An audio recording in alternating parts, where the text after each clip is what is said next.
Hey guys, thanks for watching. This is Marty from the channel Budget Bugout, and today we're going to be going over the Kershaw Bareknuckle Quad 7 knife.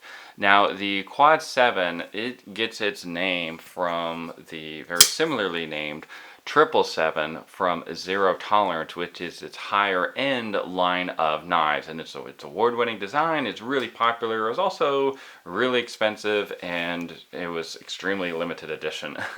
So all those things said, now that because the demand is still out there, this knife is basically a more budget friendly option rather than paying several hundreds of dollars for that limited edition 777. Now you're only paying $68 for the Quad 7, and at least that's what it's around. It's around that on Amazon right now. So and I'll leave links for it in the description box down below in case you're curious about this knife. But yeah, let's go ahead and show you guys some comparisons, and then I'll talk about my main takeaways from the knife as well.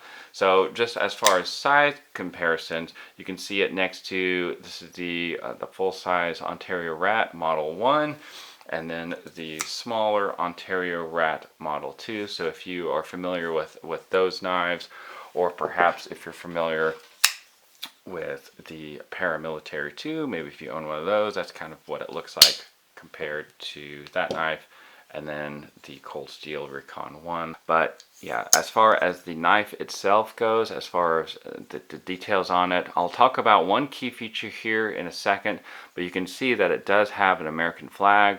It says USA on it, and then it has that Quad 7 listed on it. It also has, other things like the patented number on its frame lock. So remember, this is a frame lock. It's not a liner lock like the Tenacious. So just keep that in mind whenever you're opening and closing, and I'll touch on that here in a second, that it does perform differently. And then you can see this pocket clip has a very unique design, and it's also a deep carry pocket clip. It's going to disappear inside your pants. It won't look like you're walking around with some big scary knife.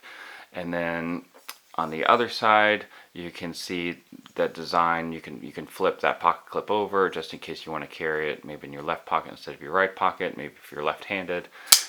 But I think that this knife would probably be easier for those of you who are right-handed. And then the blade, of course, is a very unique blade, like I said, based off of that 777 knife design from Zero Tolerance. Got some jimping right here on the spine. It's extremely ergonomic. I have no issues whatsoever with the use of this. And then the blade shape on this is very conducive for not only piercing, you can see it has a little slight drop on the point, but it also is pretty good with slicing, although it's not the best slicer of all the knives that I own. But not every knife has to be the best performing slicing knife in order for me to be able to carry it and just to enjoy it. So something to note is that the main critique of this knife is not really a critique of the knife, but a critique more or less on how people are opening and closing this knife. So if you note my finger positions, this knife, it flips out with a strong detent so that it feels like it's a spring assist, sort of like the famous Kershaw leak, right? It just springs out. However, this knife is actually a manual flipper, so it has a lot of smoothness to it that you wouldn't get from something that is spring assist. And what's unique about this that I was mentioning earlier is that it has a magnet right here. So whenever you get closer to closing, the magnet brings it in the rest of the way, creating a stronger detent so that whenever you do open it, it springs out, so to speak, all the way. Now, what I think a lot of people are they're doing incorrectly, I guess you could say, is that they are putting their fingers on this frame lock. Remember how I said frame locks work differently than liner locks? So if you're squeezing the frame lock and then you're attempting to open it, it's going to create a stronger detent than is necessary to open it. So just kind of keep that in mind. I do like how it isn't a late lockup, nor is it like a super early lockup right here, and it has good centering on it as well. Haven't had any issues. And you can see that it has aluminum scales, making it both strong as well as lightweight as far as steel handle are concerned. And it is coated, and that coating does offer a little bit of traction. And I already touched on, oh, I'm already doing it wrong. But I already touched on the ergonomics of the knife already, and I have no real issues other than sometimes I forget how to open and close it, even though I know the correct way. So if you guys see reviews, just kind of open them up, see what it is that people are complaining about. Sometimes it's just the frame lock, and that's more or less because, you know, if you're going to buy a knife, some people they don't care if it's ugly. They just want to perform, and that's fine. But there's a balance between creativity and having a knife that you actually like carrying and like owning and having in your pocket. You also want it to perform and do the task well. And if you don't want to pay a lot of money, like I said, hundreds of dollars for something like a zero tolerance knife, then you can be able to acquire this knife right here, the Bareknuckle from Kershaw, like I said, for much less. Now there are other Kershaw knives that have that same 777-esque design. This is the Natrix. You can see side by side the comparison between the two. Now the Natrix is, I think, $39 on Amazon right now. So one thing that, you know, maybe if this is a little bit too steep, you can go for this, and this is a really popular knife.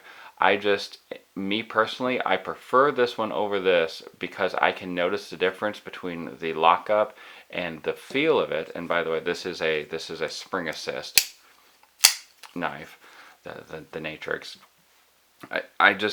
It feels not necessarily cheap, but it's a noticeable step down in quality, and I would just prefer to spend a little bit more money. That's just me personally.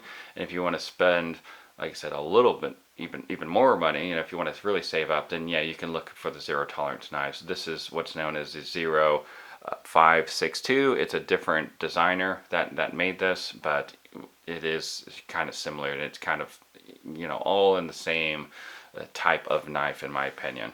Now, as far as other companies are concerned, another good option would be the Cut Jack. Now, the Cut Jack is honestly one of my favorite knives. They got the full size Cut Jack right there, and then here is the mini Cut Jack, and these are, you know, 39 give or take dollars, and so that's going to be a similar price as the Natrix, and these are also manual flippers as well, but you know, these are more focused on perhaps performance, and this is more of a, I guess you could say, more of a complete package, and it just really is just whatever it is that you're looking for. These are more or less beater knives, and this is more of a sleek design. And then of course another knife from Kershaw that I really like is this guy right here. This is known as the Dividend, and this is also made in the States, and I want to say it's similar price. So if you want something maybe just a little bit smaller, then you can go with the Kershaw Dividend. But anyways, guys, that is just sort of my down and dirty. My overall impressions on this knife is they are positive. Just keep in mind that frame lock. If you guys have any questions or comments or concerns, let me know in the comment section down below, or check out the links for this knife down below. I'll link it to where y'all can find it on Amazon.com. Y'all stay safe out there, and remember, it pays to be prepared. God bless.